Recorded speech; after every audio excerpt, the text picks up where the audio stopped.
तो हम लोग स्टार्ट करने वाले हैं वर्क एनर्जी एंड पावर। और वर्क एनर्जी एंड पावर को कोशिश मेरी यही रहेगी कि पूरा आज के आज कंप्लीट हो जाए। ठीक है। वैसे तो काफी ये बड़ा सा चैप्टर है तो मुश्किल है कि कंप्लीट हो पाए, लेकिन कोशिश रहेगी जितना मैक्सिमम मैं ये कर सकता हूँ उतना मैं करके रहूंगा। ठीक है। तो यहाँ पे हम लोग बात करने वाले हैं at the first, what is work. We should know what is work. Work क्या होता है ये हमें यहाँ पे पता होना चाहिए। तो आपको कुछ आइडिया है वर्क के बारे में? वर्क क्या होता है? Have you any idea about work? What is work actually? Yes, sir. हाँ, so can you tell me about work? What is work? The force into the displacement or distance, like no, um, distance या फिर displacement? distance, sir. Distance, are you sure? Yes, sir. No, देखो मेरी बात सुनो। जैसे आपको ये diagram यहाँ पे ये डायग्राम आपको यहाँ पे शो हो रहा है, तो ये देखिए आप, मैंने ये ग्राउंड बना दिया। ये मैंने यहाँ पे एक ग्राउंड ड्रॉ किया है। ये हमारा ग्राउंड है। ठीक है, ये हमारा ग्राउंड है। अब इस ग्राउंड में क्या है कि ये हमारे पास एक ब्लॉक रखा हुआ है। इस ब्लॉक का मास हम लोगों ने माना कि इस ब्लॉक का मास जो है वो कितना है, स्मॉल m है। ठीक है। और इस ब्लॉक पे एक फोर्स अप्लाई किया गया है। इस ब्लॉक पे हम लोगों ने एक फोर्स अप्लाई किया है और उस फोर्स को हम लोगों ने कितना माना है, ये फोर्स हम लोगों ने माना है कि ये फोर्स हमारा F है। ये जो फोर्स आपको यहाँ पे शो हो रहा है, इस फोर्स को हम लोगों ने कितना माना है कि ये फोर्स हमारा F है। ये फोर्स हमारा F है। इसको हम लोगों ने लिखा कि ये फोर्स हमारा F है। ठीक है। और मान लेते हैं कि हॉरिजॉन्टल के साथ में ये थीटा एंगल बना रहा है। यहाँ पे ये देखिएगा, थीटा एंगल बना रहा है हॉरिजॉन्टल के साथ में ये। ठीक है। तो Yes, अब sir. जब ये हॉरिजॉन्टल के साथ थीटा एंगल बना रहा है तो आपने पढ़ा होगा, इसके कंपोनेंट वगैरह पढ़े होंगे आप लोगों ने। आपने, आप लोगों ने नहीं, आपने इसके कंपोनेंट पढ़े। कंपोनेंट आपको आता है? रेक्टेंगुलर कंपोनेंट हम कैसे करते हैं? Do you know about this? No, sir. I'm not. Rectangular, Influenced. Rectangular component नहीं पता आपको? No, sir. हाँ, चलो देखो मेरी बात सुनो आप यहाँ पे। जैसे मान लो कि ये हमारे पास दो एक्सेस है, एक्स एक्सेस है और एक वाई एक्सेस है। ये हमारे पास माना कोई एक वेक्टर ए है। यहाँ पे ये एंगल थीटा है। तो इस ए का ये वाला जो कंपोनेंट होता है वो होता है ए कॉस थीटा, और इसका ए का ये कंपोनेंट जो होता है वो होता है ए साइन थीटा। ठीक है। जहां से एंगल बनता है वो कॉस होता है, जो उसके परपेंडिकुलर होता है वो साइन होता है। इसको हम लोग डेराइव भी कर सकते हैं, लेकिन अब डेराइव करना हमारा काम नहीं है क्योंकि अलग चैप्टर हो जाएगा फिर। ठीक है। तो अभी आप फिलहाल में इसको बस ऐसे ही याद कर लो कि ए कॉस थीटा क्या होगा, जहां से एंगल बनता है वो ए कॉस थीटा होता है, जहां जो उसके परपेंडिकुलर होता है वो उसका साइन होता है। ठीक है। तो वैसे ही यहाँ पे भी चल रहा है सिचुएशन जो है हमारे सामने, कि अगर इस एफ का हम लोग यहाँ पे कंपोनेंट करेंगे तो कौन सा कंपोनेंट आ जाएगा यहाँ पे बताइएगा? कॉस थीटा आ जाएगा। Cos ठीक है। theta. और ये वाला जो कंपोनेंट रहेगा वो कंपोनेंट कितना हो जाएगा हमारे पास? साइन थीटा हो जाएगा। Sin theta. जिसको हम लोग क्या लिख देंगे? F sine theta. ठीक है। अब इस ऑब्जेक्ट पे कोई ना कोई फोर्स तो अप्लाई हुआ था, जिस फोर्स की वजह से ये ऑब्जेक्ट आगे की तरफ शिफ्ट हुई है। मतलब t इज इक्वल टू 0 पे अगर हम लोगों ने देखा कि ये पॉइंट ए पे है, और कुछ टाइम बाद मान लो स्मॉल टी टाइम के बाद वो पहुंच गई है पॉइंट बी पे। शिफ्ट हुआ ना, ऑब्जेक्ट शिफ्ट हुआ है, ऑब्जेक्ट में शिफ्टिंग हुई है, डिस्प्लेसमेंट हुआ है उसके बीच। तो मान लेते हैं कि यहाँ पे जो भी डिस्प्लेसमेंट हुआ है वो कितना हुआ है? एस। ये डिस्प्लेसमेंट कितना हुआ है? एस। तो ये डिस्प्लेसमेंट होकर के ये ऑब्जेक्ट पूरी की पूरी बी पॉइंट पे शिफ्ट हो गई है, और इसको शिफ्ट होने में कुछ ना कुछ टाइम भी लगा है। स्मॉल टी टाइम इसको लगा है ए पॉइंट से बी पॉइंट तक पहुंचने में। ठीक है। तो अब इसको शिफ्ट कराने के लिए फोर्स का कौन सा वाला कंपोनेंट रिस्पॉन्सिबल है? एफ साइन थीटा तो परपेंडिकुलर लग रहा है, ऑब्जेक्ट जा रहा है यहाँ, फोर्स लग रहा है यहाँ। और एफ कॉस थीटा उसी डायरेक्शन में लग रहा है जिस डायरेक्शन में ऑब्जेक्ट जा रही है। देखो आप डायग्राम से सब शो हो रहा है, डायग्राम में सब क्लियर दिख रहा है आपको। एफ कॉस थीटा Yes, जो कंपोनेंट है वो उसी डायरेक्शन में है जिस डायरेक्शन में डिस्प्लेसमेंट हो रहा है। और एफ साइन थीटा जो कंपोनेंट है वो परपेंडिकुलर लग रहा है, लेकिन ऑब्जेक्ट जा रही है, मान लो ऑब्जेक्ट जा रही है एक्स एक्सिस पे और फोर्स एफ साइन थीटा लग रहा है वाई एक्सिस पे। तो एफ साइन थीटा की वजह से क्या उस ऑब्जेक्ट में कोई डिस्प्लेसमेंट हुआ है? नहीं हुआ है ना, है yes, sir. ना। इस ऑब्जेक्ट में जो भी डिस्प्लेसमेंट हुआ है वो एफ कॉस थीटा ने कराया है, क्योंकि एफ कॉस थीटा ही उसको लेके जा रही है। ठीक है। तो एफ कॉस थीटा ही उसको लेके जा रही है जब आगे की तरफ, तो यहाँ पे रिस्पॉन्सिबल फोर्स कौन सा हुआ ऑब्जेक्ट को डिस्प्लेस कराने के लिए? एफ कॉस थीटा हुआ कि नहीं? तो जो Got it, वर्क sir. हम लोग लिखते हैं, जो हम लोग वर्क यहाँ पे लिखते हैं, वर्क हमारे लिए क्या हो जाता है? F cos theta into S, ये हो जाता है। ठीक है, अब देखो बड़ी एक सिंपल सी बात आपको बता दूं कि जैसे ए बी सी लिखा है, ये तीनों मल्टीप्लाई में लिखे हैं, तो यार आप इसको ऐसे लिख दो, ए बी ब्रैकेट लगा दो फिर सी लिख दो, कोई गलत थोड़ी ना हो गया। आप इसको ऐसे लिख No, दो, sir. ए सी इंटू बी, ये भी एक ही बात है ना। आप इसको लिख दो, मान लो कि सी बी इंटू ए, आप ऐसे लिख दो, तो मतलब ये सब एक ही बात है ना, क्योंकि वो तीनों का मल्टीप्लाई ही हो रहा है। तो वही Yes, यहाँ पे sir. भी लिखा हुआ है कि F cos theta into S. F cos theta का मतलब क्या है? फोर्स का कंपोनेंट डिस्प्लेसमेंट की डायरेक्शन में। एफ कॉस थीटा का मतलब है फोर्स का कंपोनेंट डिस्प्लेसमेंट की डायरेक्शन में। समझो, फोर्स तो ऐसे काम कर रहा था, मान लो मेरे पास कोई भी ब्लॉक है, यहाँ पे मैं देखता हूँ। अच्छा चलो, जैसे मान लो कि ये मेरे पास कोई एक ब्लॉक है, ठीक है, मेरे पास यहाँ पे कोई एक ब्लॉक है और इस ब्लॉक पे मैंने ये इस तरह से कोई फोर्स एक अप्लाई कराया, ये देखिएगा, ठीक है, ये एंगल मेरे पास कितना हो गया है? थीटा। ये एंगल मेरे पास कितना हो गया? थीटा। अब ये वाला जो ब्लॉक है वो आगे की तरफ शिफ्ट होके इधर पहुंच गया मान लो, तो इस फोर्स का ही तो कंपोनेंट करा था हमने। एक कंपोनेंट ये हुआ था और एक कंपोनेंट ये हुआ था, तो ये वाला जो कंपोनेंट था इसने कोई भी उस पर वर्क नहीं किया। इस पे जो भी वर्क हुआ वो इस कंपोनेंट की वजह से हुआ है, जो इस डिस्प्लेसमेंट की डायरेक्शन में था। बताइए, समझ आई बात? Yes, sir. Got it. कोई दिक्कत? No, sir. हाँ, तो एफ कॉस थीटा का मतलब है फोर्स का वो कंपोनेंट जो डिस्प्लेसमेंट की डायरेक्शन में है, क्योंकि डिस्प्लेसमेंट हमने देखा हॉरिजॉन्टल हो रहा है, तो फोर्स को भी हम हॉरिजॉन्टल कंपोनेंट ही ले, फोर्स का भी हमने हॉरिजॉन्टल कंपोनेंट ही लिया है एफ कॉस थीटा। तो एफ कॉस थीटा का मतलब आपको समझ में आ गया होगा ना। इसी चीज Yes, को sir. हम लोग क्या लिख सकते हैं? इसी चीज को हम क्या लिख सकते हैं? इसी चीज को हम लिख सकते हैं F into S cos theta, ऐसे भी लिख सकते हैं। ये कैसे लिखा? फोर्स का कंपोनेंट डिस्प्लेसमेंट की डायरेक्शन में, या फिर उल्टा बोल दो आप, डिस्प्लेसमेंट का कंपोनेंट फोर्स की डायरेक्शन में। बात तो एक ही है, बात तो एक ही है, आएगा तो कॉस ही ना, Yes, sir. आएगा तो Yes, कॉस, sir. है ना। या फिर आप इसको ऐसे लिख दो, W is equal to F S cos theta, आप इसको नॉर्मली ऐसे लिख दो, सब एक ही बात है, ये तीनों एक ही बात है। ठीक है, तो ये हमारा होता है, देखा जाए तो वर्क का फॉर्मूला, जो बेसिक फॉर्मूला होता है वर्क का, वो हमारे पास यही होता है, वर्क का फॉर्मूला ना, वर्क का फॉर्मूला हमारे पास यही होता है, एफ एस कॉस थीटा। कोई दिक्कत? ठीक है, No, sir. Got it. और मैं ये बोल रहा हूँ कि आप कुछ नोट मत करिएगा, ठीक है, वो ये नोट्स आपको मिल जाएंगे, इसीलिए मैं पीपीटी पे करता हूँ कि नोट्स बच्चों को दे दूंगा। ठीक है, Okay, sir. ये हाँ, ये जो भी मैं लिख रहा हूँ ना, ये सारे आपको मिल जाएंगे। नोट आप ना करना, बस समझने पे कंसंट्रेट करना है, यहाँ पे देखना बस चीजों को, क्या चल क्या रहा है यहाँ पे। ठीक है, Okay, sir. हाँ, बाकी नोट करने की कोई जरूरत नहीं है। हाँ, कोई स्पेशल ऐसा कोई पॉइंट आ जाए जो आपको नोट करना है, वो आप कर लो, जरूरी नहीं है ना मैं सारा चीज यहाँ पे लिख ही दूँ। तो अगर आपको कुछ ऐसा लगता है स्पेशल जो मैंने यहाँ नहीं लिखा है और आपको लगता है कि मैं भूल सकती हूँ, तो फिर आप उसको नोट कर लेना, अदरवाइज और कुछ नोट करने की कोई जरूरत नहीं है। ठीक है, तो ये हमारे Okay, sir. पास फॉर्मूला आ चुका है, W is equal to F S cos theta. अगर इसी फॉर्मूले की हेल्प से हम यहाँ पे बच्चे यूनिट फाइंड करना चाहते हैं वर्क का, तो यूनिट हमारे पास क्या हो जाएगा? बताइए, वर्क के लिए यूनिट निकालना है तो सबसे पहले we should know what about what is the unit of force. So force का यूनिट क्या होता है? क्या होता है? हाँ, Joule, sir. अरे फोर्स का यूनिट पूछ रहा हूँ मैं, फोर्स का Newton, sir. न्यूटन। और डिस्प्लेसमेंट का यूनिट क्या होता है? Meter. मीटर। तो ये हमारे पास यूनिट आ जाएगा न्यूटन मीटर, और इसी न्यूटन मीटर को हम लोग क्या कहते हैं? इसी न्यूटन मीटर को हम लोग क्या कहते हैं? जूल कहते हैं। इसी न्यूटन Joules. मीटर को हम लोग क्या कह देते हैं? जूल कह देते हैं। बात आ रही समझ?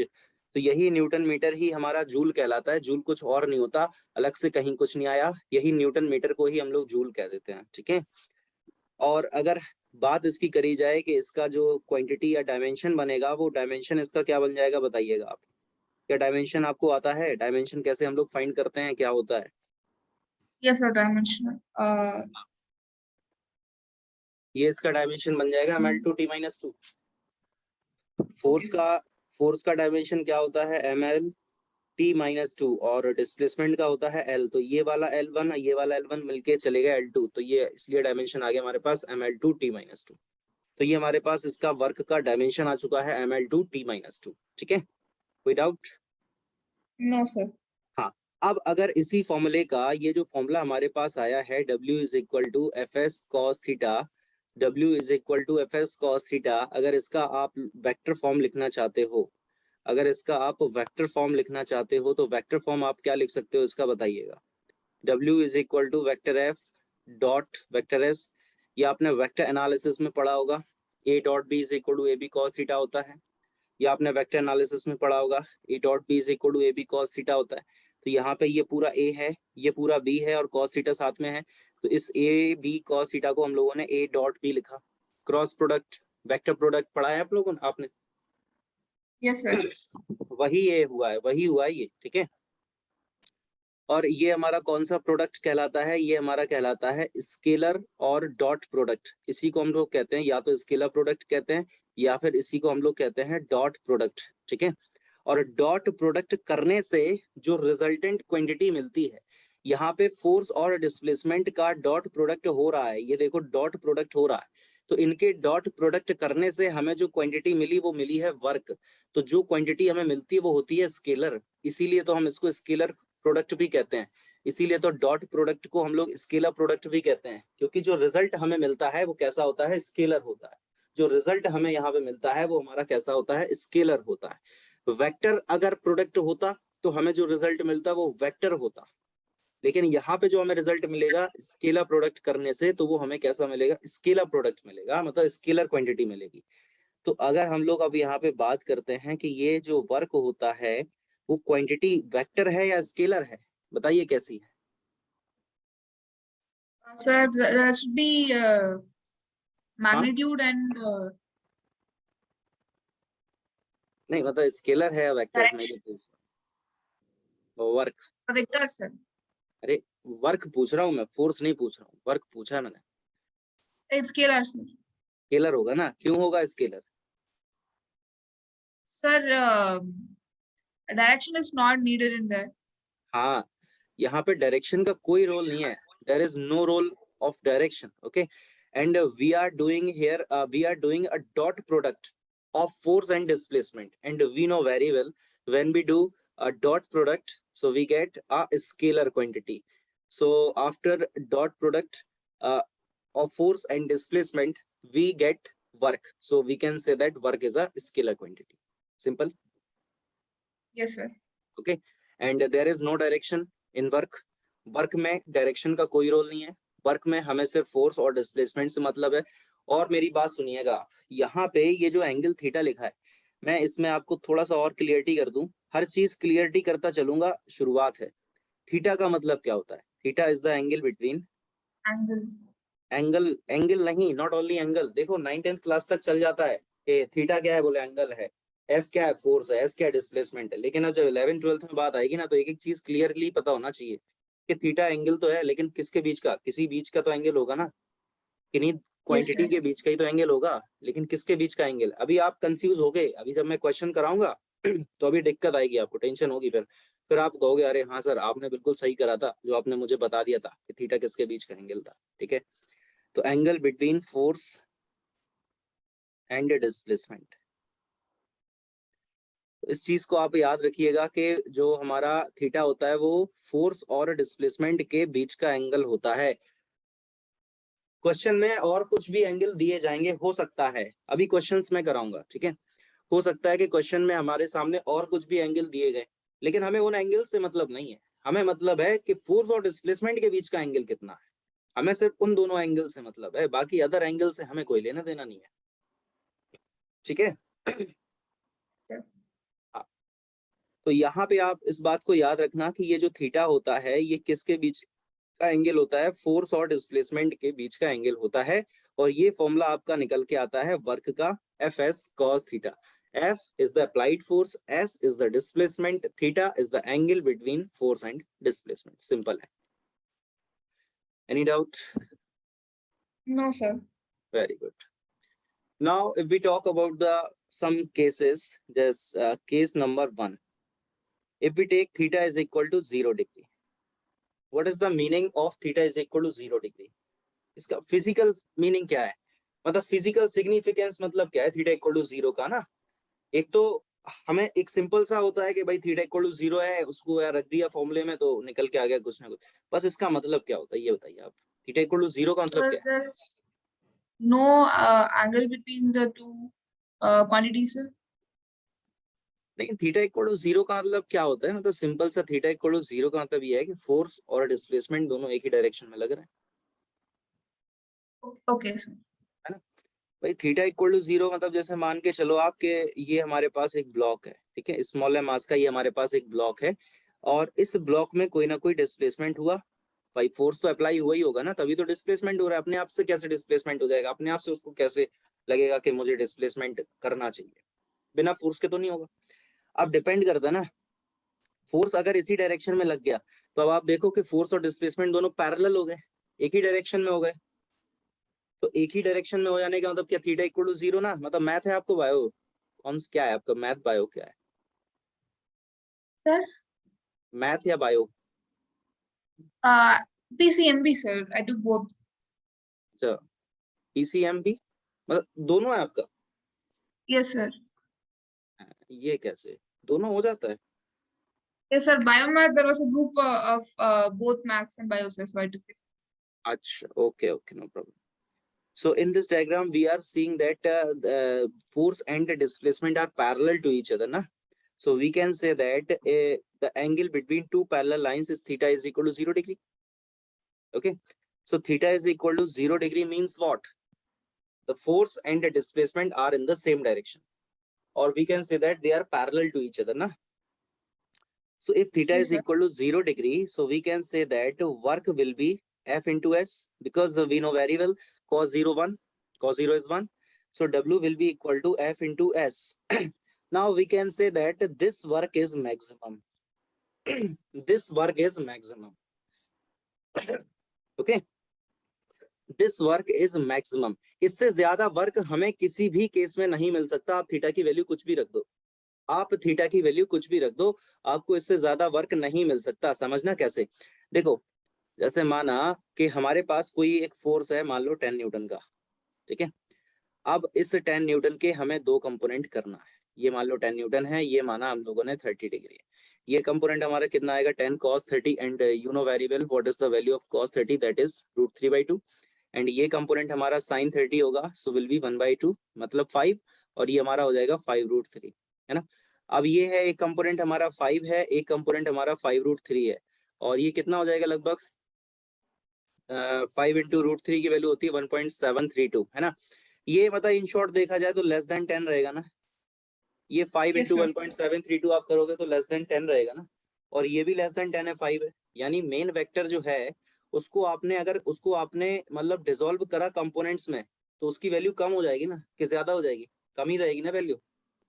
Yes, sir. इस 10 के आपने दो कंपोनेंट जब करे हैं तो वो दोनों कंपोनेंट उस 10 से तो कम ही रहेंगे ना,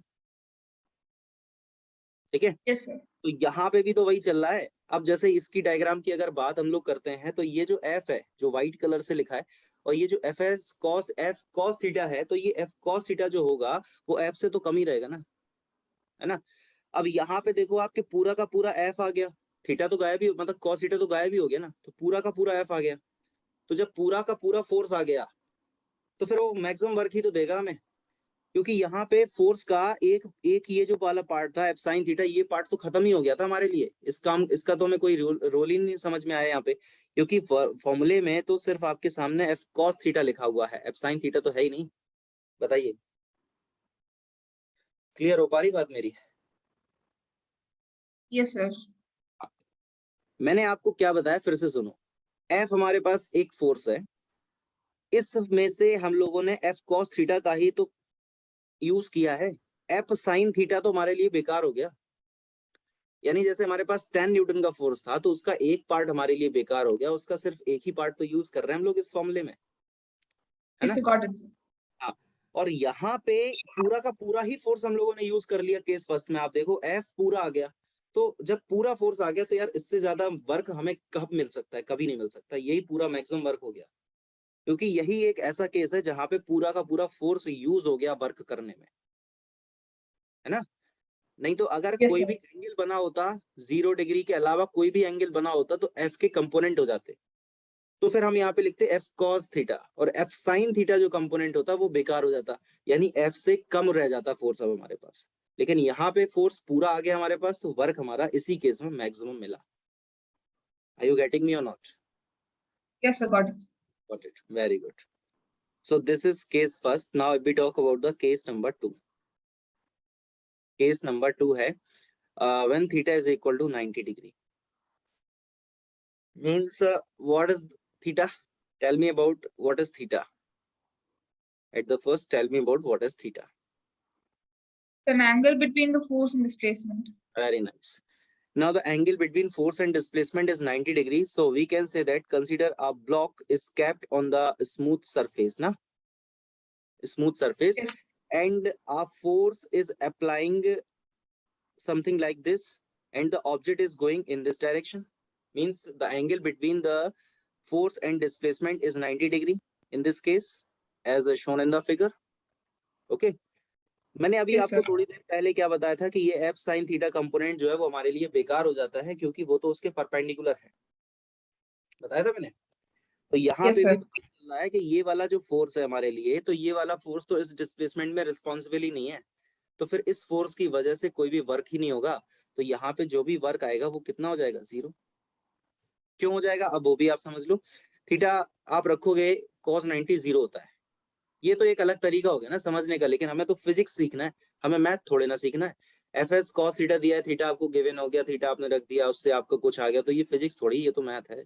फिजिक्स तो ये है जो मैंने ये डायग्राम बना के आपको शो करा है कि कैसे हुआ, ठीक है। तो हमेशा याद रखना कि ऑब्जेक्ट में जब डिस्प्लेसमेंट हो रहा है तो उस डिस्प्लेसमेंट के परपेंडिकुलर जो फोर्स होता है, तो परपेंडिकुलर फोर्स की वजह से कोई भी वर्क नहीं किया जाता, याद रहेगा आपको। Got it, sir. Very good. Now we talk about the case number 3. If we talk about the case number 3, so when theta is equal to 180 degree, when theta is equal to 180 degree, now what is the meaning of theta equal to 180 degree? Sir, it's in the opposite direction. Very nice, very nice, very good. Object is going in this direction and force is applying on the object in this direction.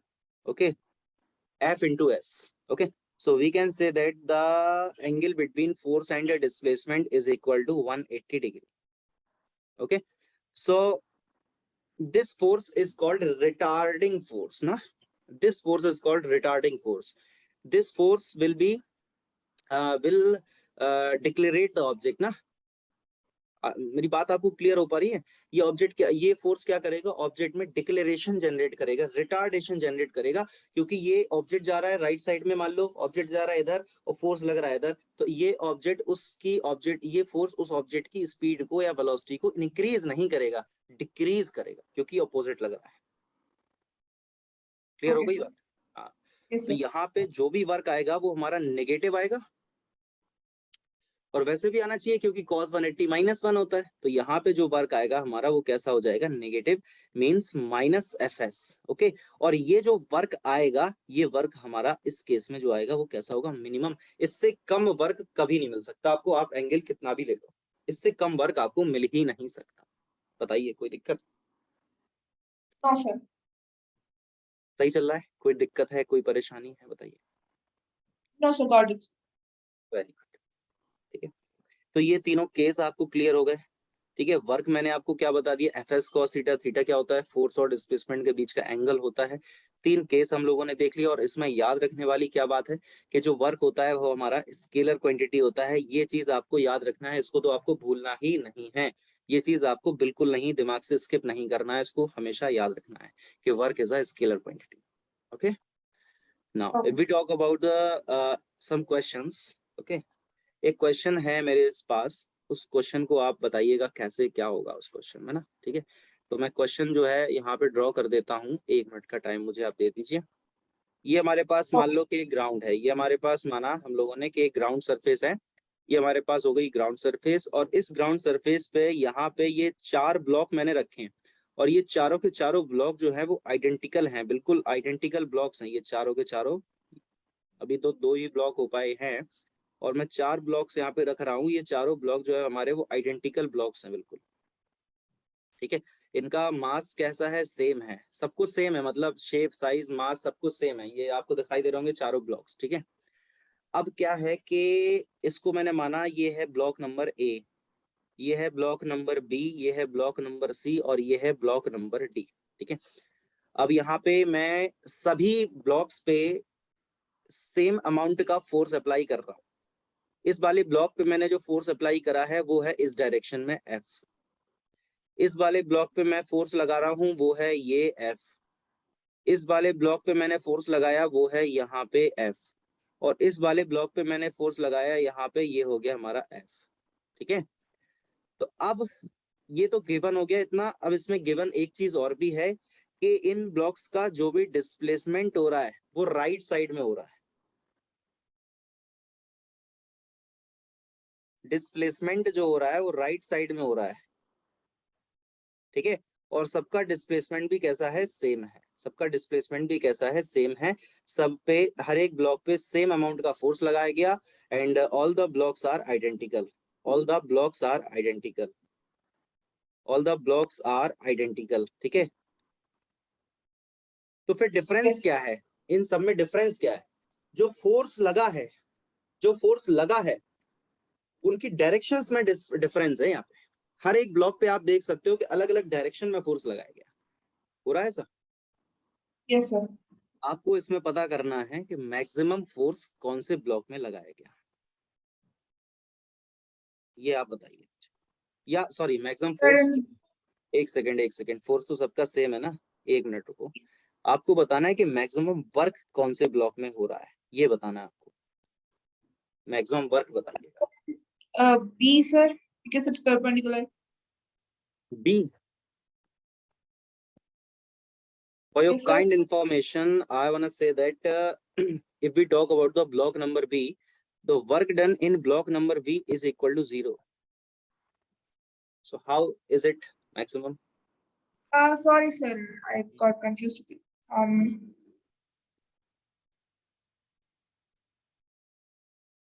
You have to find the maximum work in which block maximum work is doing. Sir, Displacement it's सबका B, sir. right? हाँ, कौन सा? Which? D. D. Yes, sir. D means this. Yes, sir. So, so that would mean the work would be maximum since the force and displacement are in the same direction. Absolutely correct. Absolutely correct. Okay. So आपने मेरे सारे point समझ लिए, मतलब इस question से मैंने जो अभी तक बताया वो सब क्लियर हो गया ना एक ही बार में? देखो, Yes, sir. है ना। तो ये जो ब्लॉक नंबर डी है ना, इसमें हमारा जो वर्क होगा वो मैक्सिमम वर्क होगा। मैक्सिमम वर्क क्यों होगा? क्योंकि यहाँ पे दिख रहा है हमें कि फोर्स और डिस्प्लेसमेंट के बीच का एंगल 0 है। आपसे अगर बोला जाए कि इनको आप असेंडिंग ऑर्डर में एडजस्ट कर दो, कैसे करेंगे? सबसे ज्यादा वर्क, फिर कम, फिर कम, फिर कम, बताइए। असेंडिंग ऑर्डर में इनको सजाओ, आप मैनेज करो। सबसे ज्यादा वर्क तो आपने बता दिया, चलो डी में है। फिर उसके बाद Then it would be C, sir. C. Yes, sir. Or okay, after that sir, sir, I'm sure that B would come in the between and then A would come at last, but I'm not sure about how to find for C, sir. Last will be which? Yes, sir, because it would come as like No, uh, I am talking about that which wait a minute. मैं okay, आपसे ये पूछ रहा हूँ कि सबसे minimum किस में बताया आपने? so I thought it would be A, but I'm not sure. A. This is the correct sequence. Okay, this is the correct sequence. Okay, sir. अब आप मुझे ये बताइए कि ये करेक्ट सीक्वेंस कैसे हुआ? आप समझ सकते हैं ना? अब तो मतलब आपकी अंडरस्टैंडिंग इतनी बन चुकी है ना, अब तो आप समझ ही लेंगे। यहाँ पे थीटा कितना है? 0 है। 0 ओके, and यहाँ पे थीटा कितना है? लेस देन 90 ना, but greater than 0, Yes, sir. Less than 90 but greater than 0। और यहाँ पे थीटा कितना है, 90 है, 90, और यहाँ पे थीटा कितना है, greater than 90, 180. Okay, sir. Yes, sir. Greater than 90 less than 180। Okay, so इस वाले केस में तो हमारे पास जो भी ये वर्क रहेगा ना, ए ब्लॉक में जो भी इसमें वर्क रहेगा वो तो नेगेटिव हो जाएगा ना। ए ब्लॉक में जो भी वर्क होगा वो तो हमारे सामने कैसा हो जाएगा, नेगेटिव हो जाएगा, Yes, sir. है ना। और जो डी ब्लॉक है, ये वाला ब्लॉक है जो लास्ट वाला डी ब्लॉक है, तो इसमें वर्क हमारा मैक्सिमम है क्योंकि यहाँ पे थीटा 0 है। फिर उसके बाद आएगा सी, क्योंकि इसमें 0 तो नहीं है लेकिन कुछ तो है ना। फिर आएगा Yes, बी, sir. फिर बी आएगा, बी क्यों आएगा, क्योंकि उसमें वर्क 0 ही हो गया। और फिर आएगा ए, क्यों, उसमें नेगेटिव है। अब नेगेटिव थोड़ी ना बड़ा होता है 0 से, 0 बड़ा होता है नेगेटिव से ना, 0 बड़ा होता है नेगेटिव से, ये तो आपको पता है। बताओ कौन, -2 बड़ा है या 0 बड़ा है? 0, sir. ऑब्वियसली, ठीक है। अच्छा, मैं ये बोल रहा हूँ कि अभी अगर मीटिंग अपनी मान लो खत्म हो जाती है ना, तो आप प्लीज दोबारा से ज्वाइन कर लेना उसको, Okay, sir. ठीक है, क्योंकि वो टाइम इसमें चलता है, टाइम लिमिट वाला। Yes, sir. For 40 minutes. Yes. हाँ हाँ हाँ, तो टाइम अभी अगर इसमें खत्म हो जाए तो आप उसको दोबारा से ज्वाइन कर लेना, मैं दोबारा लिंक भेज दूंगा आपको, कोई दिक्कत नहीं है। Okay, sir. तो ये चीज आपको ये क्वेश्चन से क्लियर हो गई है कि वर्क का क्या लॉजिक है, वर्क होता क्या है एक्चुअली में ना। Yes, sir. बात हम लोग यहाँ पे करते हैं सम इम्पोर्टेंट पॉइंट्स। अभी देखो आपको बहुत सारा कंफ्यूजन हो सकता है चीजों में, वही उन्हीं चीजों को तो मुझे शॉर्ट आउट करना है। सम इम्पोर्टेंट पॉइंट्स, कुछ इंपॉर्टेंट पॉइंट्स की हम लोग बात करते हैं रिलेटेड टू वर्क। सबसे पहला पॉइंट जो होगा कि जो वर्क होता है, work done depends on initial position, work done depends on initial position and final position. Work done depends on initial position and final position. Okay. It does not depend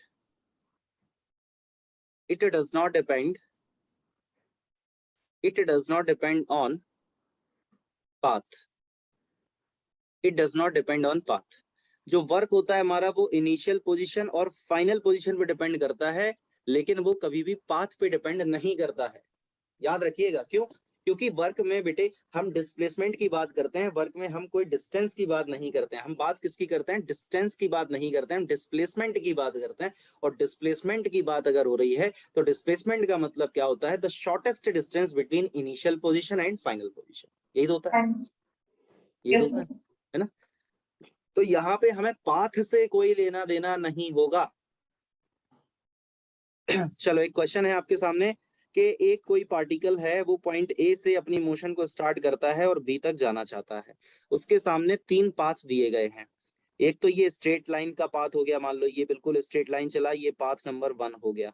दूसरा path उसका मान लो ये हो गया उसका path number 2, ठीक है। और तीसरा पाथ उसका कुछ इस तरह से हो गया, ये मान लो ऐसे करके चला गया, वो यहाँ पे ये हो गया उसका पाथ नंबर 3। अब आप मुझे बताइए सबसे ज्यादा वर्क कौन से पाथ में किया गया, सबसे ज्यादा वर्क कौन से पाथ में किया गया? हाँ, बताइए। Sir, would be 3, but we should only take the 1, sir. सबसे मैक्सिमम वर्क पूछा है मैंने आपसे, 3, sir. Maximum work path number 3 में होगा ना मैक्सिमम वर्क। Yes, sir. हाँ, बस यही तो दिक्कत है, यही तो गलती कर दी आपने। मैंने क्या बोला था कि मैं कंफ्यूजन होगा अभी। ये लाइन पढ़ो ना, ये लाइन क्या लिखी है देखो यहाँ, पढ़ो Doesn't इस लाइन depend को। on path. फिर पाथ पे तो डिपेंड ही नहीं करता, पाथ पे तो डिपेंड ही नहीं करता। फिर आपने कैसे बता दिया कि थर्ड वाले पाथ में मैक्सिमम होगा? पार्टिकल यहाँ पे जो भी वर्क होगा वो डिपेंड करेगा सिर्फ इनिशियल पोजीशन और फाइनल पोजीशन पे, Final position. कि आप ए से बी पहुंच गए, कैसे पहुंचे, किसने पहुंचाया, क्या हुआ क्या नहीं हुआ, कोई फर्क नहीं पड़ता उसको, समझे? Yes, got it. हाँ, तो पाथ का कोई रोल ही नहीं है, कि पाथ 1 छोटा सा है तो उसमें सर मिनिमम वर्क होगा, पाथ 2 उससे थोड़ा सा बड़ा है तो उसमें थोड़ा ज्यादा वर्क होगा, पाथ 3 सर सबसे बड़ा है तो उसमें सबसे ज्यादा वर्क होगा। ऐसा कुछ नहीं है, बात समझे आप? ऐसा कुछ है ही नहीं, कोई भी रोल है ही नहीं ऐसा, ठीक है? तो मैक्सिमम वर्क किसी में भी नहीं होगा, सबका वर्क कैसा होगा? इक्वल होगा। सबका वर्क कैसा होगा? इक्वल होगा। क्यों? क्योंकि तीनों पाथ में हम लोगों ने देखा कि इनिशियल पोजीशन और फाइनल पोजीशन सेम है, ए और बी। ए है initial position and B is the final position, तीनों का सेम है। बताइए, कोई doubt? No, sir, got it. Clear हो गई बात? Yes, sir. कुछ नया सीखने को मिल रहा है आपको? Sir? Hmm. No, sir. Got it. नहीं, मैं ये पूछ रहा हूँ कुछ मतलब डिफरेंट चीजें सीखने को मिल रही हैं? आपने ये पढ़ा तो है ही ना, वर्क पावर एनर्जी आपने पढ़ा तो हो Yes, गई। sir, in 9th and previous classes, yes, sir. हाँ, ओके, वेरी नाइस। सो ये क्लियर हो गया ना पॉइंट आपको? अब मेरा बात आप सुनिएगा, सेकंड नंबर का पॉइंट है। सेकंड नंबर का पॉइंट हमारा क्या कहता है कि work done by one force, work done by one force does not depend on other forces. Okay, एक फोर्स की वजह से जो भी वर्क किया जाएगा अदर फोर्सेस पे डिपेंड नहीं करेगा। आपसे क्वेश्चन में पूछा गया find the work done by normal force, तो आपको सिर्फ नॉर्मल फोर्स पे ही नजर रखनी है अपनी, अदर फोर्सेस से कोई लेना देना नहीं है आपको। उस ऑब्जेक्ट में 100 फोर्स लग रहे हो, कोई फर्क नहीं पड़ता। जैसे मान लो जैसे आप मान लो कि ये एक कोई ब्लॉक है, ये मैंने यहाँ पे माना कि एक कोई हमारे पास एक ब्लॉक है ये, okay? We have a block something like this as shown in the figure, okay? And this block is Yes, sir. Kept on the smooth surface ना, समथिंग लाइक दिस, ओके? अब इस ऑब्जेक्ट पे मान के चलो कि कई सारे फोर्सेस अप्लाई हो रहे हैं, F1, okay, F2, F3, F4, F5, up to F and so on, up to and so on. Many forces are applying on the object, and finally we are seeing that object is shifted at this place, and the displacement in the object is s, okay? तो अब अगर Yes, आपसे sir. यहाँ पे पूछा गया find the work done bye F2, find the work done bye F4, find the work done bye F3, तो आपको सिर्फ F2 से मतलब है, आपको सिर्फ F3 से मतलब है, आपको सिर्फ F4 से मतलब है। अदर फोर्सेस जो दिए गए कोई लेना देना नहीं है। ऐसा नहीं होगा कि आप सारे फोर्सेस का रिजल्टेंट निकाल रहे हो पहले, फिर आप उसमें मल्टीप्लाई करा रहे हो डिस्प्लेसमेंट का, ऐसा कुछ नहीं करना है, ठीक है? Okay, sir. आपसे पूछा गया find the work done bye F2, तो आप फॉर्मूला क्या लिख दोगे? F2 into S। और अगर वेक्टर फॉर्म लिखना है तो आप वेक्टर फॉर्म लिख दो, बिकॉज यहाँ पे मैंने एंगल नहीं दिया ना, थीटा नहीं दिया है ना, तो आप उसका वेक्टर फॉर्म लिख दो, तो इसमें थीटा आएगा भी नहीं, F2 into डॉट S लिख दिया मैंने इसको। हाँ, अगर मान लो ये एंगल मैंने आपको दिया होता थीटा, तो आप इसको ऐसे भी लिख सकते थे, क्या? W is equal to F2 into S into cos theta. इसमें क्या है, तो ये हो जाएगा। Are you getting me? Yes, sir. Clear होगी ना मेरी बात? Got it, sir. Very nice. So इस बात को आप याद रखिएगा, always remember that work done by one force does not depend on other forces, other forces पे डिपेंड नहीं करेगा। आपसे अगर यहाँ पे पूछा गया होता find the work done by F1, तो आप F1 के लिए क्या लगा देते? F1 into S, बस बात खत्म।